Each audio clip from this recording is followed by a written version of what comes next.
Kumusta po kayo mga ginigiliw kong tagapakinig?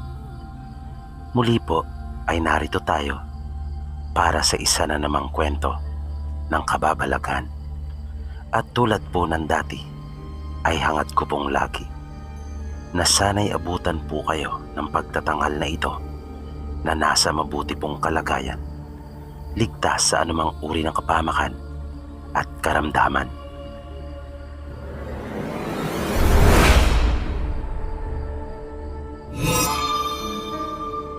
Ang kwentong tampok natin sa pagkakataong ito ay naganap noong mga dekada 60. Ang pamilya ng mga galang sa isang probinsyang matatagpuan sa sentro ng bansa ay lehitimong mga taga San Fernando, Pampanga. Ngunit nakapanirahan doon dahil sa sila ay mga mangangalakal na nagtitinda ng iba't ibang kagamitan. At nang makapangasawa sa lugar ay doon na nanirahan. Kaya madalas ay nakakarating sila sa iba't ibang lugar. Si Tatay Mitchong ay kilala sa kanilang lugar, lalo na sa angkin nitong kakayahan, at marami itong karanasan sa mga tao ng bawat lugar na kanilang napupuntahan, lalo na sa mga maligno at aswang. Isang araw ay nasaksihan ng kanyang mga kaibigan ang kakayahan ni Tatay Mitchong. Niyaya nila ito na mag-inuman, na agad naman itong nagpaunlak. Inihanda nito ang lamesa na kanilang gagamitin sa balkonahe pagkat doon sila pupwesto. Nang nakahanda na ang lahat, ay isang kaibigan nila ang nagbiro dito na kung wala ba siyang pwedeng mailapag na pulutan sa mesa. Hindi daw kumibo si Tatay Mitchong. Sa halip ay pumasok ito sa loob ng bahay. Pagbalik nito ay may dala-dala na itong pamingwit na ipinagtaka naman ng kanyang mga kaibigan sapagkat nasa bundok sila. Naupo daw itong muli sa kanyang upuan at mula sa balkonahe ay inihagis nito ang tali ng kanyang pamingwit sa kanilang bakuran. Nagkatawanan ang kanyang mga kaibigan at takang-taka sila. Sinenyasan naman sila ni Tatay Mitchong at sinabing huwag silang maingay pagkat nabubugaw ang mga isda. Kaya tumahimik sila, pero patuloy na napapangiti at napapahagikik pagkat kitang-kita nila ang kawit ng bingwit na nasa lupa. Ngunit ilang sandali pa ay namangha silang lahat at napabulalas nang makita ang isang malaking isda na nasa dulo na ng pamingwit at pumapalag-palag pa ito, na nung huli ay nagpalakpakan pa ang kanyang mga kaibigan sa tuwa. Mabilis na kinuha ni Tatay Mitchong ang isda mula sa bingwit at iniabot iyon sa dalawa niyang kaibigan upang malinis ito at mailuto na. Nang maluto na ang isda at nagiinuman na sila, ay sarap na sarap ang kanyang mga kaibigan sa kanilang pulutan. Nang maubos na ang isang panig noon, ay binaliktad nila na iniiwasang mabali ang tinik, at iyon naman ang kanilang nilantakan.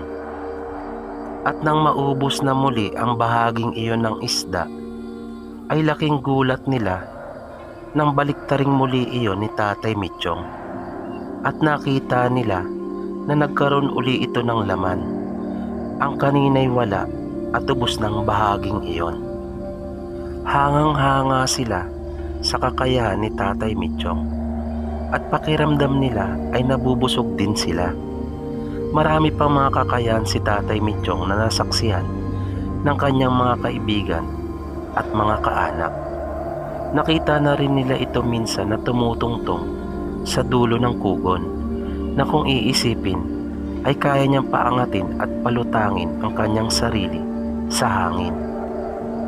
Nang minsang dumayo sila sa isang lugar, sa isang probinsya din sa Kabisayaan, ay may karanasan si Tatay Mitchong na hindi niya malilimutan. Sumakay sila ng bangka papunta sa lugar na iyon para maglako ng kanilang mga paninda. At nang masapit nila ang lugar, ay wala nang tigil ang ginawa nilang paglakad dahil sa pagtitinda. Naghiwalay sila ng kanyang kasama. Nang mapadpad si Tatay Mitchong sa isang nayon, simula pa lang ay may naramdaman na siyang kakaiba. Kaya naging maingat siya. Inabutan na siya ng gabi sa daan. At nang makaramdam ng gutom ay nagpasya siya na kumain muna bago pumunta sa tagpuan nila ng kanyang kasama. Matapos maituro sa babae ang napili niyang ulam, ay naupo na siya sa harap ng isang maliit na mesa. Habang kumakain, ay napansin niya na tila may ilang tao na nasa kanyang likuran. Nang lingunin niya ang mga ito, ay wala na roon. At nang muli niyang ibaling ang kanyang pansin sa kanyang pagkain, ay nakita niyang nakaupo na rin sa upuan ang tatlong lalaki sa harap ng mesa niya. Nakatitig ang mga ito sa kanya na hindi kumikibo. Napansin niya na tumingin pa ang mga ito sa tindera sandali at muling ibinaling sa kanya ang mga paningin nito. Di rin umimik si Tatay Mitchong. Nagpatuloy lang siya sa pagkain. Nang malapit na niyang maubos ang kinakain, ay nagsabi siya sa tindera na dalhan sila ng alak sa mesa. Naagad naman nitong ginawa at iniabot niya dito ang kanyang pinagkainan. Agad niyang itinagay ang alak. Matapos makainom, ay tinagayan niya ang lalaking katabi niya sa kanyang kanan. At sinabi ni Tatay Mitchong na nakikiraan lamang siya sa kanilang lugar. Inabot naman ng lalaki ang kanyang itinagay at ininom iyon. Pagkaabot sa kanya ng basong wala ng laman, ay ipinasa na niya iyon sa katabi nito at sinabing siya na ang magtagay sa sarili para alam nito kung gaano karami ang gusto niya. At iniabot niya dito ang bote ng alak. Matapos makainom ang lalaki ay ang pangatlo naman. Nang nangangalahati na ang alak sa bote, ay nagpanggap si Tatay Mitchong na may konting tama na ito. Sinigawan nito ang babae na pahiramin siya ng kutsilyo at dalhin niya ito roon. Nagtaka naman ang tatlong lalaki at nabigla. Napilitang magtanong ang isa kay Tatay Mitchong kung ano ang kanyang gagawin sa kutsilyo. Sinabi naman niya na kanina pa sila umiinom pero walang pulutan. Pagkaabot ng tindera ng kutsilyo sa kanya, ay agad na inilabas ni Tatay Mitchong mula sa kanyang mga dala ang isang putol na braso na may dugo-dugo pa. At ibinagsak niya iyon sa mesa na lumikha ng ingay, kaya nakatawag ito ng pansin sa halos lahat ng mga taong naroon. Ang mga lalaki naman nakaharap niya sa inuman ay tila natigilan sa kanilang nakita at ginagawa ni Tatay Mitchong. Nalata ang pagkabigla sa kanilang mga muka. Agad niyang hiniwa ang laman sa kamay at pinagpira-piraso niya iyon. Matapos niyang gawin iyon ay agad siyang dumampot ng isa at isinawsaw sa sukang nasa mesa at kinain niya iyon, sabay lagok ng alak. At sinenyasan niya ang mga ito na kumuha rin. Ilang sandali pa ay isa-isang umalis ang kanyang mga kainuman. Tahimik ang mga itong lumayo. Maging ang mga taong umaali-aligid sa kanya noong una ay biglang nawala. Ang tindera naman ay halos hindi makatingin sa kanya at nanginginig. Lalo na nang ibalik niya ng buo ang pagkaing ibinigay nito sa kanya na kanyang binili. Nagulat ito pagkat ang buong akala niya ay kinain at naubos ni Tatay Mitchong ang pagkaing nilawayan niya. Kaya nang tingnan ito ng tatlong lalaki kanina, ay sumenyas ito na tila pinipigilan ang tatlo sa balak nila pagkat hahawaan na niya ito. Ngunit mapilit ang tatlo at balak talagang karnihin si Tatay Mitchong. Kaya wala nang mas maganda pang paraan na naisip si Tatay Mitchong kundi ibisto ang totoong uri ng mga ito. At naisahan niya ang mga ito pagkat ginamitan lamang niya sila ng kanyang kakayahan na pambulag upang makapagpanggap na isa rin siyang aswang. Ligtas siyang nakaalis sa nayon ng mga aswang na iyon na nangingilag ang mga naroon sa kanya. Nang makarating siya sa tagpuan ng kanilang kasama, ay naabutan niya itong nakahiga na at nakatulog sa paghihintay. At dahil wala na silang masasakyan pa ng oras na iyon, sapagkat lubha pang madalang ang mga sasakyan noon, ay nahiga na rin siya doon upang magpahinga. Kinaumagahan ay maayos na silang bumiyahe pabalik sa kanila, na habang nasa biyahe ay binahagi niya dito ang kanyang karanasan sa lugar ng mga aswang.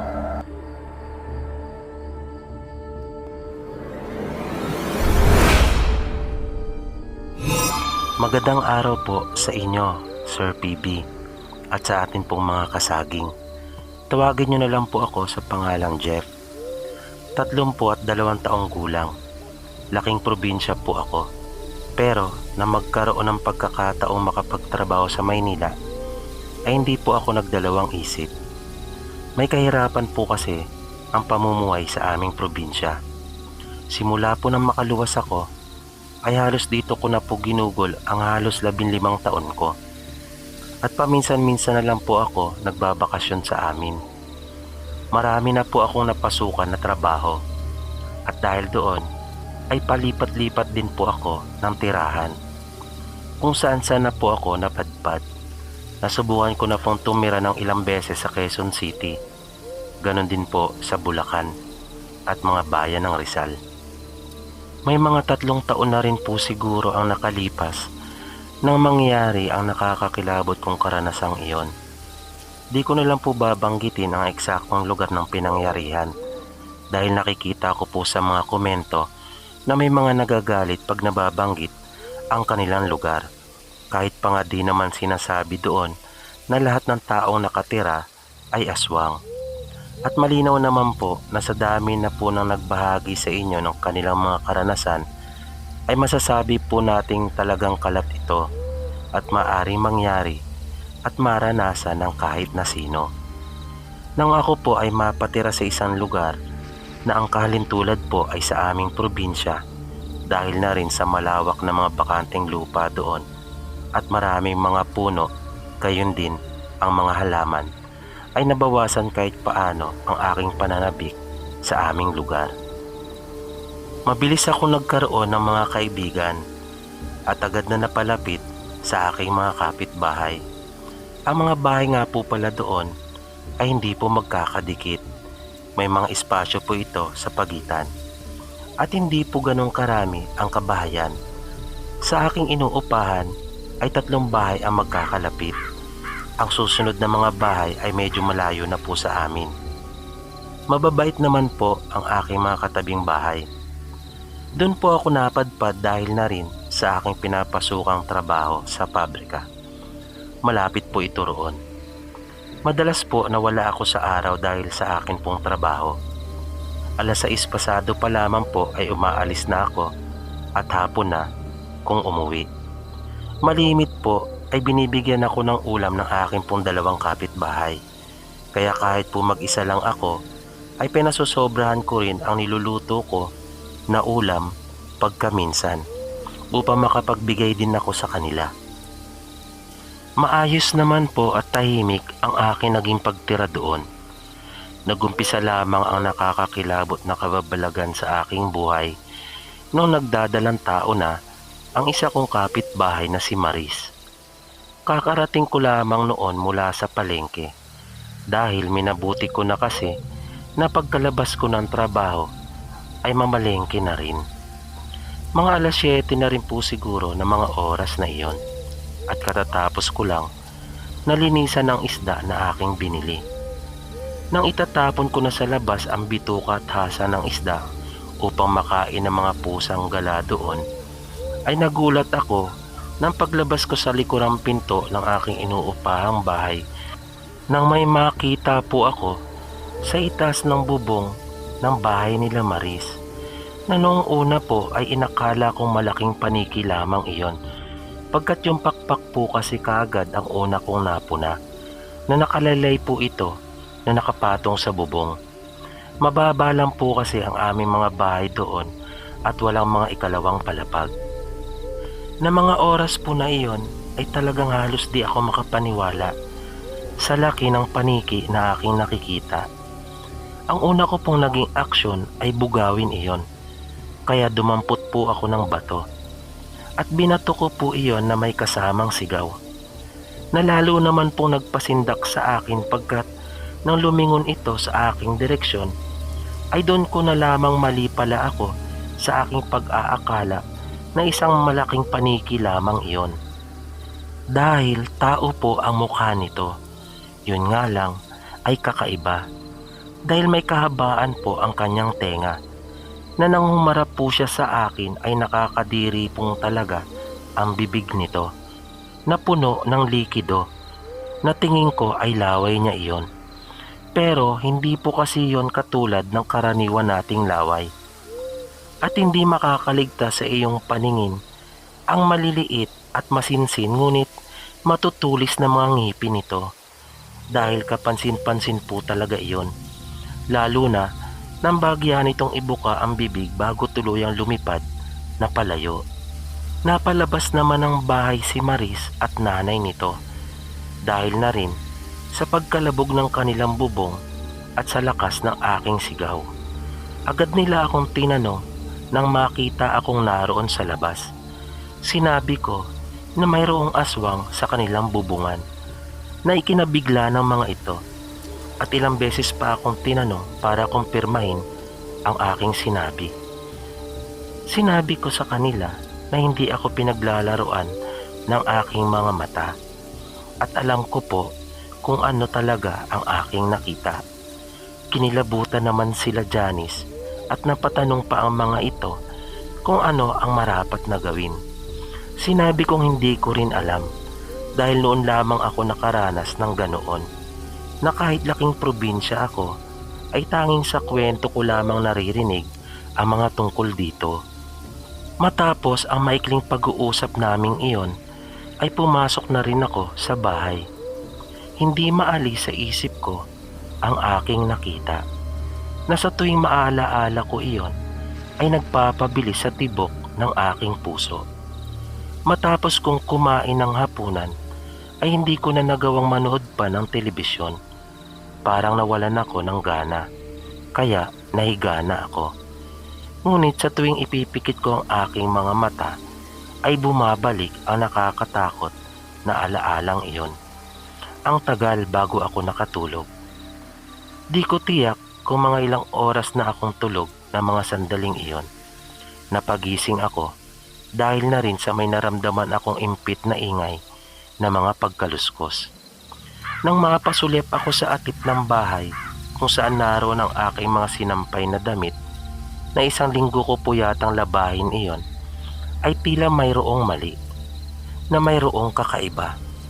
Nang tumihaya ako at sa ikalawang pagkakataon ay mapatingin akong muli doon, ay natiyak ko na hindi lahat ng naroon ay aking mga sinampay. Naroon na ang aswang na naglalaway at nakatingin ito sa akin na sa tansya ko ay susugod na ito. Ang hirap pong ipaliwanag, sa totoo lang ang naiisip at nararamdaman ko ng mga oras na iyon. Pakiramdam ko po ay namanhid ang buo kong katawan sa tindi ng takot na aking nararamdaman. Ang naging mabilis ko na lamang na reaksyon ay makalayo mula sa kanya. Kaya mabilis akong bumangon at tinakbo ang likurang pinto ng bahay.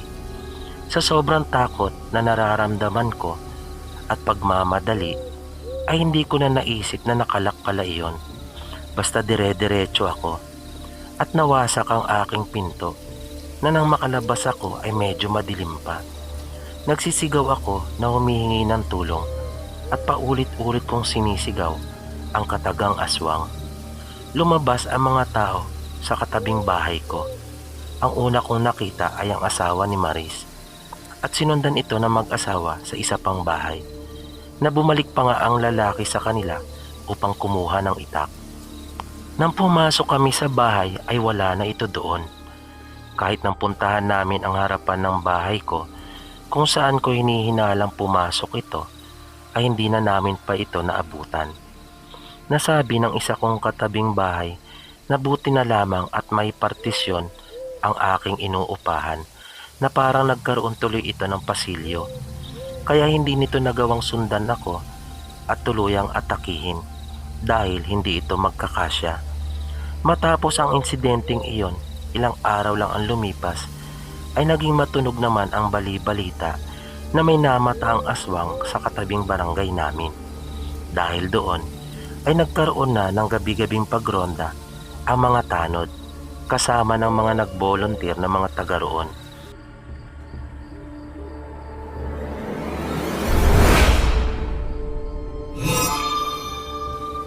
Ang kwentong tampok po natin sa pagkakataong ito ay nangyari kamakailan lamang. Ayon kay Lisel, bago pa lamang siyang sumusubaybay sa ating programa, naisipan niyang ibahagi ang kanyang karanasan dahil nais niyang makapagbigay ng kaunting impormasyon base sa mga nangyari sa kanila. Siya ay kasalukuyang nag-aaral sa isang pampublikong paaralan at nasa grade 11 na.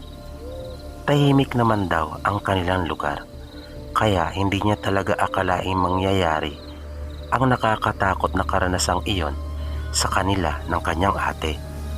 Dalawa na lamang sila ng ate niya sa buhay. Ulila na sila sa magulang. Ang asawa nito ay nasa ibang bansa. Bagaman tahimik ang kanilang lugar, habang lumilipas ang mga araw, ay tila mabilis naman ang pagdami ng mga tao dito na mapapaisip ka kung saan nagmumula ang mga ito.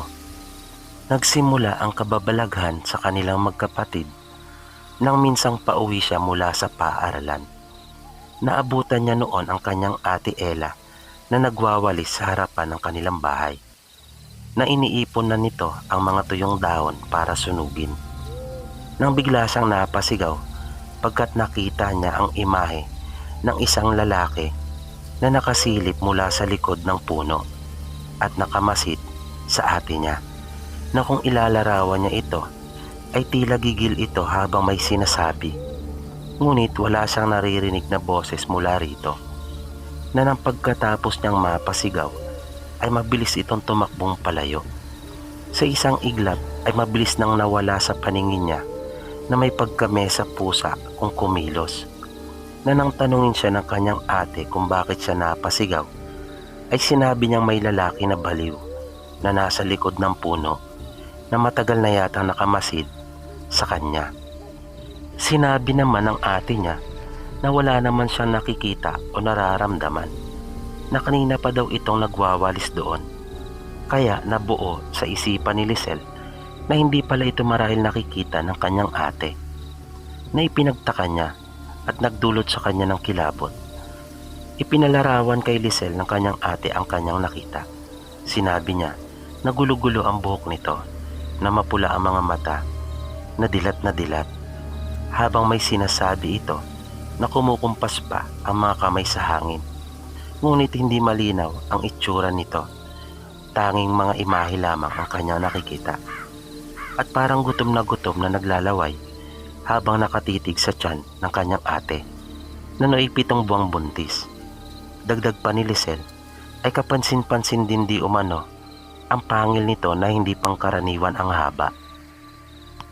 Matapos marinig iyon ng kanyang ate ay nanginig ito sa naramdamang kilabot sa katawan.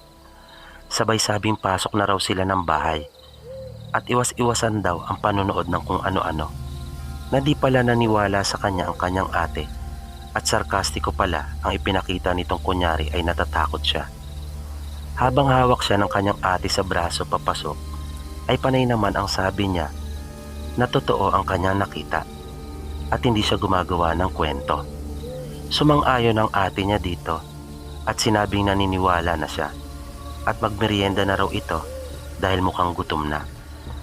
Nawala nang nagawa pa si Lisel upang makumbinsi ang kanyang ate tungkol sa kanyang nakita.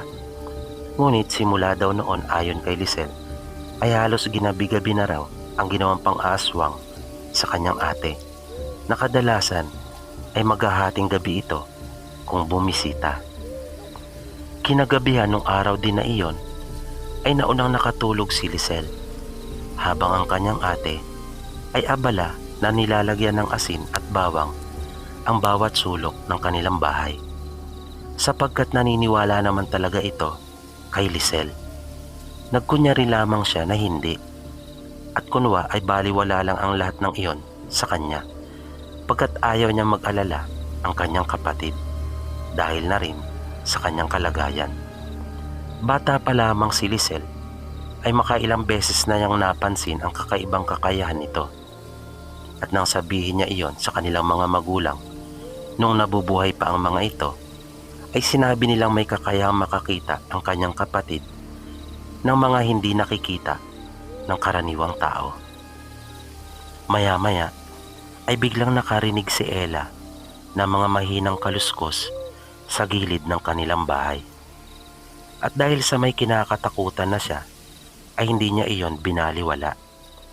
At lalong tumindi ang takot na kanyang nararamdaman nang marinig niya ang huni ng tiktik, na habang pinapakinggan niyang mabuti ito ay tila nang gagaling ang tunog sa kabilang panig lamang ng bintana nilang nakasara doon sa may kwarto. Kaya mabilis niyang tinungo ang silid, pagkat naroon din ang kanyang kapatid na natutulog.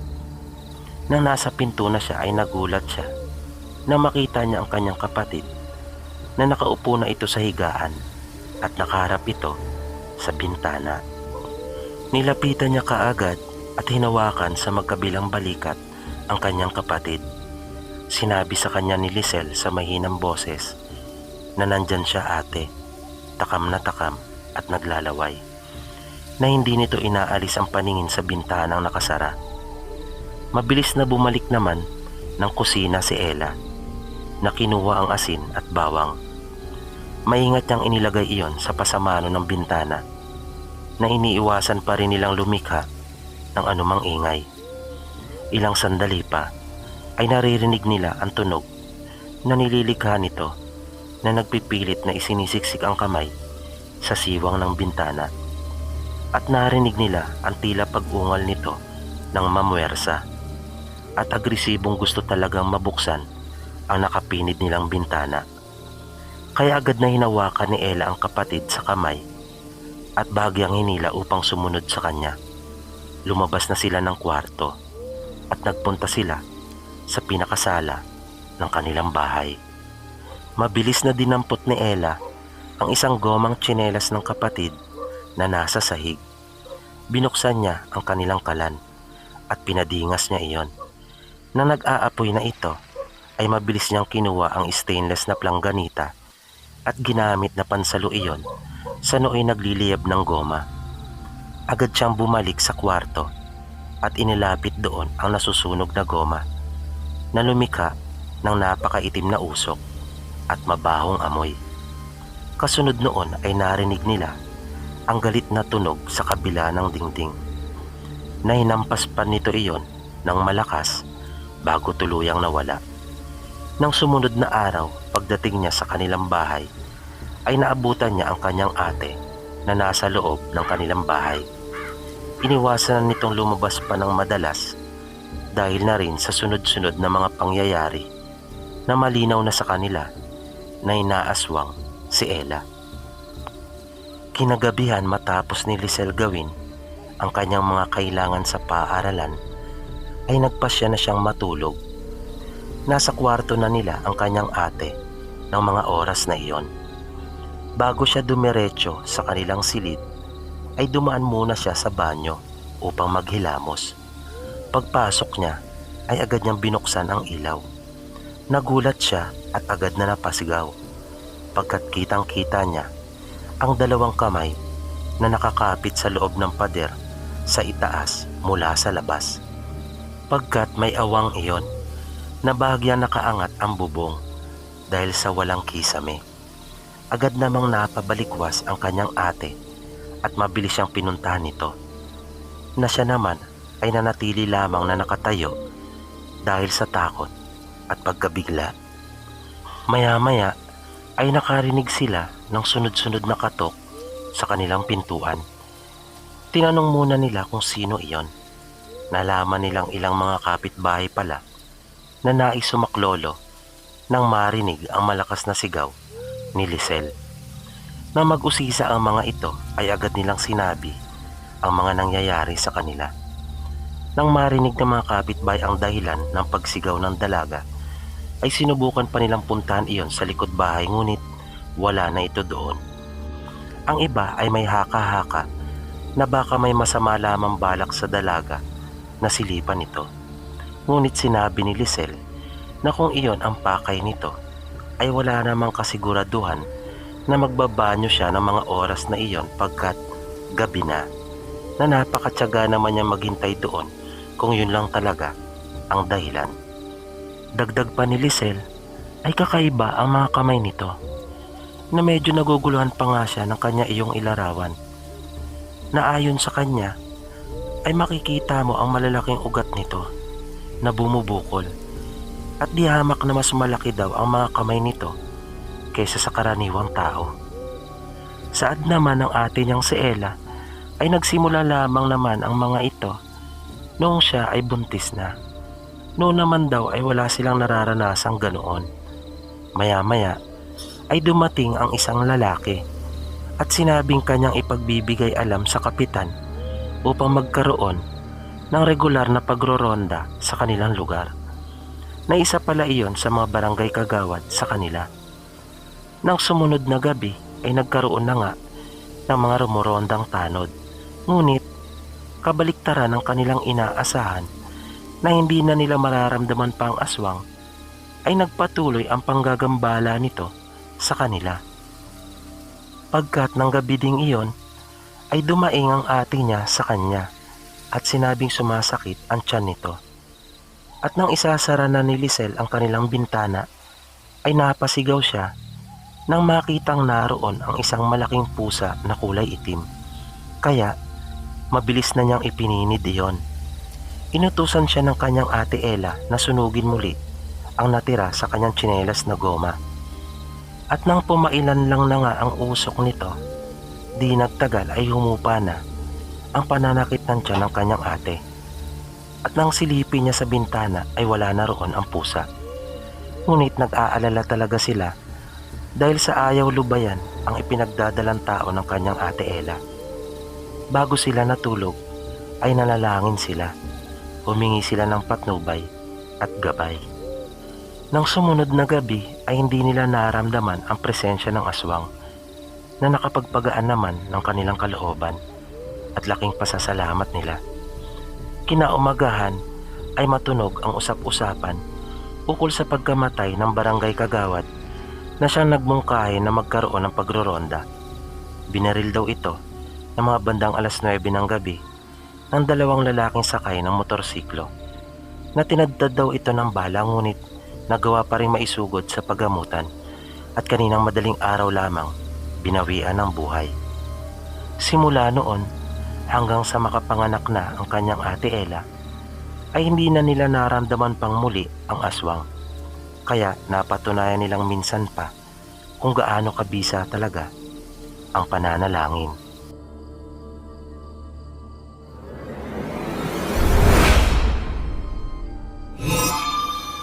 Ang kwentong tampok po natin sa pagkakataong ito ay minsang pampagsasalaysay ng isang taong malapit po sa inyong abang lingkod. At ito ay naganap ng mga panahong ang ating bansa ay sinasakop ng mga Hapon noong kasagsagan ng ikalawang digmaang pandaigdig. Nang ito po ay maibahagi sa akin, nasabi kong marami talaga na mga pangyayaring hindi na itala sa kasaysayan. Lalo pa nga ang mga bagay na hindi katanggap-tanggap sa paniniwala ng karamihan. At ang kwentong ito ay sadyang naiiba, pagkat nagpapakita ito minsan pa kung gaano kahiwaga ang mundong ating ginagalawan, na dumarating sa buhay ng isang tao na kailangan niyang gawin kung ano ang nararapat, na kahit minsan ay pumanig man lang sa kabutihan, kahit pa nga ito ay malaon ang gumagalaw at namumuhay sa kadiliman. Halina at atin pong tunghayan ang totoong kwento ng kababalagan na pinamagatan po nating Sigaw ng Digmaan. Ayon kay Lolo Juning, Bagaman sa bulubunduking bahagi sila ng probinsya nakatira ng mga panahon na iyon, ay masasabi niyang sagana ang kanilang pamumuhay pagkat hinubog sila ng kanilang mga magulang sa kasipagan. Kaya kahit payak lamang ang kanilang buhay ay masaya sila. Marami silang mga tinatangkilik na mga hayop at malawak din ang kanilang mga taniman na kahit pa nga bundok ay nagawa nila ng paraan upang malinang iyon at mapagyaman. Nang sa ganon ay kanila itong mapagtamnan. Sa kanilang sityo na naninirahan sa bundok ay may mga 10 mag-anak silang naroon na nakatira. Ngunit lubhang magkakalayo ang kanilang mga bahay. Dahil na rin sa malalapad ang kanilang mga lupang pagmamay-ari. Sa katabing sityo nila ay ganoon din. Kaya halos magkakakilala sila at magkakamag-anak. Nang atakihin na ng mga Hapon ang bansa noong Disyembre taong 1941 ay hindi naman iyon agad naramdaman sa kanilang probinsya. Nagsimula lamang ang presensya ng mga ito noong buwan na ng Marso ng sumunod na taon. At iyon ay isa sa napakadilim na pangyayari sa kanilang buhay. Bagaman matagumpay na nakapagtayo ang mga Hapon ng kanilang garrison at mga kampo sa kanilang probinsya, na napanatili pa nga iyon hanggang sa matapos ang gera, ang probinsya nila Lolo Joning ay isa sa sentro ng pagtutol at himagsikan laban sa mga Hapon. Ayon pa sa kanya, napilitan silang umatras sa mga masusukal na bahagi ng kabundukan at nanirahan sa mga kuweba. Nang magkaroon ng malawakang pangangalap ng mga magiging kawal na sasanib sa puwersa ng mga Kano kontra sa mga Hapon, ay nagpatala sila. Ngunit makalipas lamang ang ilang araw ay nagpasya silang lisanin ang kanilang pagsasanay doon pagkat nag-aalala sila sa kapakanan at kaligtasan ng kanilang mga naiwan na pamilya. Sa halip ay bumuo na lamang sila ng lihim na grupo ng mga kalalakihan upang labanan ang mga Hapon sa paraang girilya. Dagdag pa ni Lolo Joning, ang mga mananakop ay hindi lamang binubuo ng iisang lahing Hapon. Paglalahad niya ay may mga kasama din di umano itong mga Koreano. Nakapwang malupit ang mga ito na ang masaya at tahimik nilang pamumuhay ay napalitan ng walang katapusang takot at pag-aalala, na ang maliwalas nilang buhay ay napalitan ng karimlan, na bagaman sumisikat ang araw ay tila makulimlim na lagi ang langit para sa kanila. Ilang beses nilang nasaksiyan ang kalupitan ng mga ito, na animoy hindi tao ang pagtuturing sa kanila, na wala ring anumang respeto ang mga mananakop, na ang mga kababaihan ay kanilang mga pinagsasamantalan at ginagahasa, na malimit ay kanila ring pinapatay matapos pagsawaan at pagpasapasahan, na ang mga kabahayan ay kanila pang sinusunog, na pati ang kanilang mga pananim ay nadadamay, na kung kanilang iisipin ay mga walang pagpapahalaga ang mga ito sa buhay, na kung kumitil ang mga ito ay walang patumangga. Sabi ni Lolo Joning, minsang nasa bundok sila kasama ang ilang kasamahan na lumalaban sa mga Hapon, ay may narinig silang isang malakas na sigaw sa di kalayuan. Tinig iyon ng isang babae na sumisigaw ng ubod lakas, na humihingi ng tulong. Kaya mabilis silang kumilos. Pinuntahan nila ang pinanggagalingan ng sigaw. Nang makalapit sila sa bahay ay nakita nilang may mga Hapong naroon na hindi bababa sa 7 katao, na hindi nila matiyak kung ilan ang nasa loob ng kubo. Nagsenyasan sila ng kanyang mga kasama. Pinaikutan nila ang mga ito.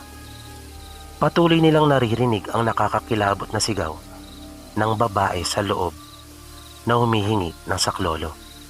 Kaya wala na silang sinayang na sandali. Ibinigay na niya ang hudyat sa mga kasama upang magkakasabay silang aatake. Na isa iyong sorpresang pag-atake na walang kamalay-malay ang mga ito at hindi nakahanda. Nang kanya nang ibinigay ang hudyat at ikinumpas ang kamay, ay laking gulat nila nang may mabilis na dumaluhong sa mga ito. 3 kalalakihan ang kanilang nakita. Nakakaiba ang kanilang lakas na napakabilis na mga pangyayari. Na sandali pa silang natigilan dahil sa kanilang nakita. Ngunit, mabilis na rin silang sumugod ng tila may masmasan. Inakyat nila ang bahay at pinagbabaril ang mga Hapon na naroon. Ang iba naman ay itak ang gamit pagkat kulang pa sila sa kanilang armas. Matagumpay nilang nailigtas ang babae na nooy pinagsasamantalahan na ng mga sakang. Nang pababa na sila mula sa kubo, ay nasaksihan pa nila ang isa sa 3 lalaki na tinamaan ng bala. Na ilang sandali lang ay nagmistula na lamang iyong pigsa matapos lumabas ang bala ng kusa. Mabalasik ang mukha ng mga ito ayon kay Lolo Juning, na nang mapansin nilang maayos na ang lahat ay agad na ring lumisan. Ang buong akala ni Lolo Juning at kanyang mga kasama ay yun na ang huling pagkakataon na makikita nila ang mga ito. Ngunit nang minsang nakatanggap sila ng balita ukol sa gagawing pagsalakay ng mga Hapon sa isang sitio, ay mabilis sila nagpunta upang sumaklolo. Naabutan nila na ang tubig ng malawak na batis ay naging kulay pula na dahil sa dugong dumanak ng kanilang mga kababayan, pagkat ilang mag-anak na ang pinahilera at walang awang pinagbabaril ng mga ito. Nang inihahanda na muli ng mga Hapon ang ilang kababayan upang ihilera sa mababaw na tubig ng batis, ay agad na silang kumilos at ibinigay na niya ang hudyat ng kanilang paglusob. Na di nagtagal ay nakita nila ang mga kalalakihang kanilang nakasama nang iligtas nila ang babae. At hindi lamang sila 3 ng pagkakataon na iyon, na sa pagkakatanda ni Lolo Juning ay hindi bababa sa 1 dosena ang mga ito. Mahigit 1 dosena na mabibilis, malalakas at mababangis na mga aswang, na wala nang nagawa pa ang mga Hapon kundi pagbayaran ng buhay ang kanilang kalapastanganan at kalupitan, na ang mga mapanilang dayuhan ay nagmistulang mga nakakaawang sisiw sa kuko ng mga mapangis na agila, na walang awa nila itong pinagpapatay at pinagluray-luray ang kanilang mga katawan, na ang tubig sa malawak na batis na iyon ay hindi lamang dugo ng kanilang mga kababayan ang dumadaloy na mga oras na iyon, kundi maging dugo ng mga banyagang mananakop. Nakalaunan ang lugar na iyon ay tinawag na Kahayagan, pagkat nahayag ang kabayanihan ng mga Pilipinong handang ibuwis ang kanilang buhay alang-alang sa pagmamahal sa bayan upang makamtan ang kasarinlan at mapanatili ang kalayaang matagal na nating tinatamasa, na ng mga pagkakataon na iyon ay hindi pinag-uusapan ang kalikasan ng isang tao, karaniwan man o aswang, na isa ring dahilan kung bakit tinawag ang lugar na iyon sa gayong pangalan, pagkat nahayag sa kanila na existido pala ang mga ganong uri ng nilalang sa kanilang bayan.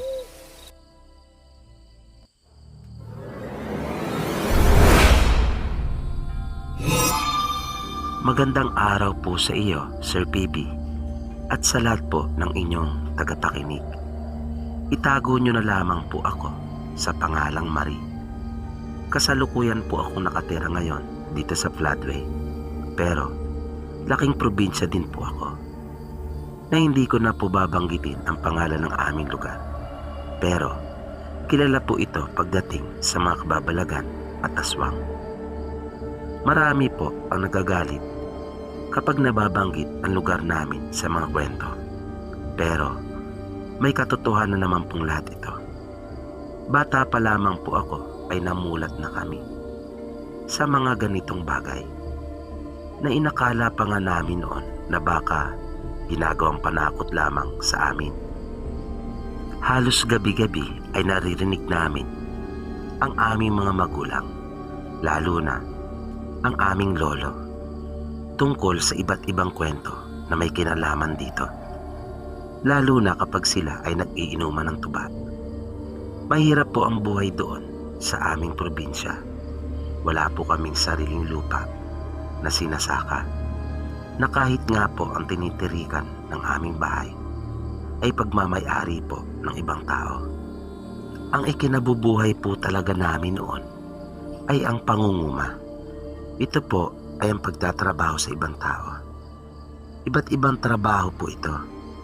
Minsan po, pag may kamahalan ng kopra, ay nagpapakopra ang mga taga roon sa amin. At nakikitrabaho po kami. Pero di po ako ang umaakyat ng nyog. Ang tatay ko at dalawa ko pong kapatid na lalaki. Kami ni nanay ay ang taga-ipon, tapos tumutulong po kami sa pagbubunot ng nyog. Minsan ay ibinibilad lamang namin ang mga nyog kapag tag-init.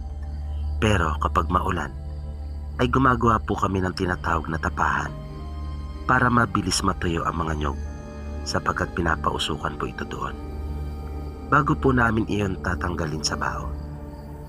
Matrabaho po iyon at talaga naman pong mahirap. Ngunit wala pong magagawa pagkat iyon po ang buhay na aking kinagisnan. Kaya nga po kahit babae ako, ay mas makapal pa yata ang aking kamay kaysa sa ibang lalaki, lalo na ang hindi sanay sa mga gawain sa bukid. Kaya sinasabi ko nga po sa aking mga anak ngayon na kahit mahirap ang aming pamumuhay, ay di hamak na mas mapalad pa rin sila kumpara sa amin noon. Kaya dapat nila iyong ipagpasalamat. Minsan naman po ay naghihilamon kami na ang ibig pong sabihin ay inaalis namin ang mga damo at halaman na hindi kailangan sa lupang pagtatamnan. Dati nga po ay naabutan ko pa ang tinatawag na pagkakaingin. Sinusunog ang mga damo at halaman upang mas mabilis na maalis sa lupang pagtatamnan. Ngunit ipinagbawal na po iyon. At marami pa pong iba't ibang trabaho na aking naranasan sa bukid. May kinalaman po kasi sa aming trabaho ang akin pong ibabahaging karanasan. Dahil po sa pangunguma lamang ang aming inaasahan. Kaya kung saan may nagpapatrabaho ay nandun din po kami. Kadalasan po ay libre na ang pagkain na nagpapatrabaho. Mabibilang po siguro sa aking mga daliri ang mga pagkakataong hindi po kami nagtatrabaho. Nagustuhin ko man po magsawa ay hindi naman po maaari. Minsan po kasi ay naiisip ko na para pong walang katapusan ang paghihirap naming iyon, na hindi ko nga po natandaang naranasan ko ang maging isang bata na naglalaro. Sa murang edad po kasi ay nasabak na kaagad kami sa iba't ibang uri ng trabaho. Minsan po ginabi na kami sa daan nang kami ay magtrabaho sa karatig sityo na nagpaani po ng mani. Malapad ang manian na aming pinagtrabahuan. Mabait naman ang nagpaani at kakilala na ng aking mga magulang. Halos magkakakilala naman po kasi lahat ng tao doon sa amin. Kaya pag uwi, bukod sa bayad na upa sa aming pagtatrabaho, ay pinadalhan pa kami ng kalahating sako ng bagong ani na mani. Nang paahon na po kami sa isang bundok, ay may napansin po kaming ilaw. Kaya nasabi ng aking mga magulang na baka mga nanunulo daw po ito. At nagbanggit pa nga sila ng mga pangalan ng tao na marahil ay sila iyon, kasi madalas ang mga ito manulo. Ang panunulo po ay paghahunting ng mga hayop sa gabi. Ibon, sawa, mga alamid, hipon sa batis, o kaya naman ay hito. Yan po ang mga paraan doon sa amin para mayroong mailagay sa hapagkainan. Napansin po namin na papalapit sa amin ang liwanag, kung kaya naisip namin na doon marahil ang direksyon nila. Patuloy lang kami sa paglakad at ginagawang kwentuhan na may kalakasan pa nga at nagkakatawanan. Nang bigla na lamang nawala ang liwanag, at hindi namin iyon nakasalubong. Sa halip ay nakarinig na po kami ng huni at pamilyar sa amin ang tunog na iyon. Huni iyon ng aswang. Kung kaya naman naalerto po kami. Sumigaw ang tatay ko at sinabing hindi kami natatakot dito at hinamon niyang magpakita. Kasabay po noon ay binunot na rin niya ang kanyang itak at itinaga sa lupa. Nakaramdam po ako ng matinding kaba ng mga pagkakataon po na iyon. Halos marinig ko po ang kabog ng aking dibdib sa lakas. At mas tumindi pa ang takot na nararamdaman ko nang bumungad sa amin ang dalawang malalaking aso na kulay itim. Dahan-dahang naglalakad habang nakatingin sa amin. Ngunit hindi kami sinalubong ng mga ito sa daan. Lumihis sila na parang pinagmasdan lamang kami habang dumaraan sa aming harapan. At sigurado po kaming ang mga hayop na iyon ay hindi karaniwang aso pagkat wala namang kaming nalalamang may nag-aalaga ng ganoon. Pagkat ang karaniwang kulay ng mga aso po sa amin ay tigre, kung kaya iyan na nga rin po ang madalas na kanilang ipangalan. At hindi po ganoon kalaki. Maliban po sa karanasan kong iyon, ay may isa pa pong tumatak talaga sa aking isipan. At iyon po ay nangyari nang minsan pa kaming nanguma sa ibang lugar. Nang kami ay pauwi na, ay meron po kami na daanang isang bahay. Tipikal na bahay lamang iyon at may dalawang matanda na nasa bakuran. Kaya nagsabi po ang aking mga magulang ng diretso lang. Ganon po kasi sa amin, parang pagpapaalam na makikiraan po kayo. Ngunit hindi umimik ang matatanda at nanatiling nakatingin lang sa amin. Nang halos may kalahating oras na kaming naglalakad mula sa bahay po na iyon, ay narinig na po namin ang huni ng aswang. At sa pagkakataon pong iyon ay mahina ito, kaya alam po namin na sa malapit lang iyon.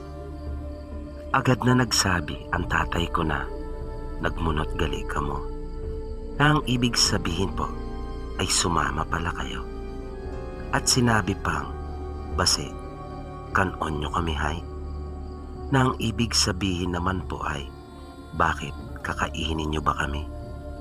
Kaya mabilis po akong inutusan ng aking nanay na ilabas ang mga ginayat na luya at ipinahagi sa akin. Ikinalat ko po iyon paikot sa amin. Simula po kasi nang makasalubong kami ng aswang sa daan, ay nagdadala na kami ng ginayat na luya at asin.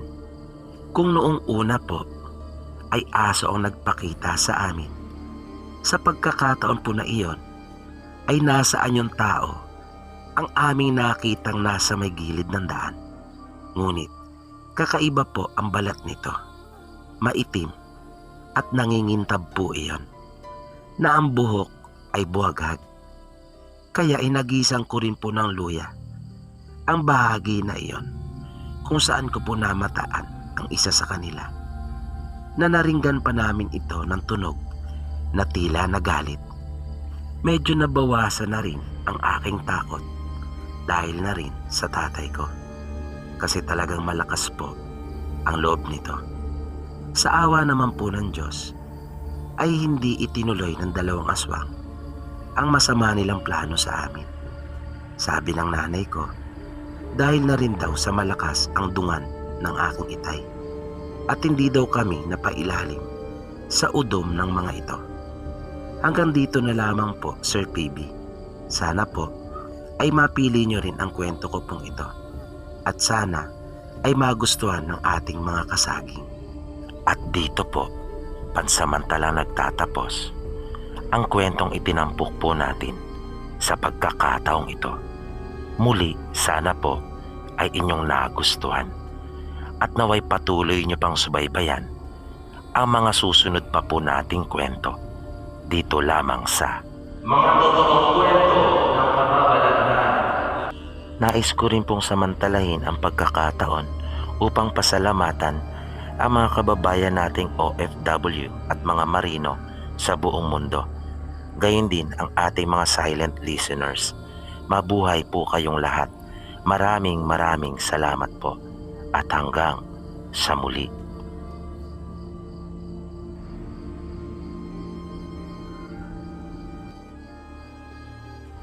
At dito po nagtatapos ang kwentong itinampok natin para sa araw na ito. Muli, sana po ay inyong nagustuhan at naway patuloy nyo pang subaybayan ang mga susunod pa po nating kwento dito lamang sa Mga Totoong Kwento ng Kababalaghan. Maraming salamat po at hanggang sa muli.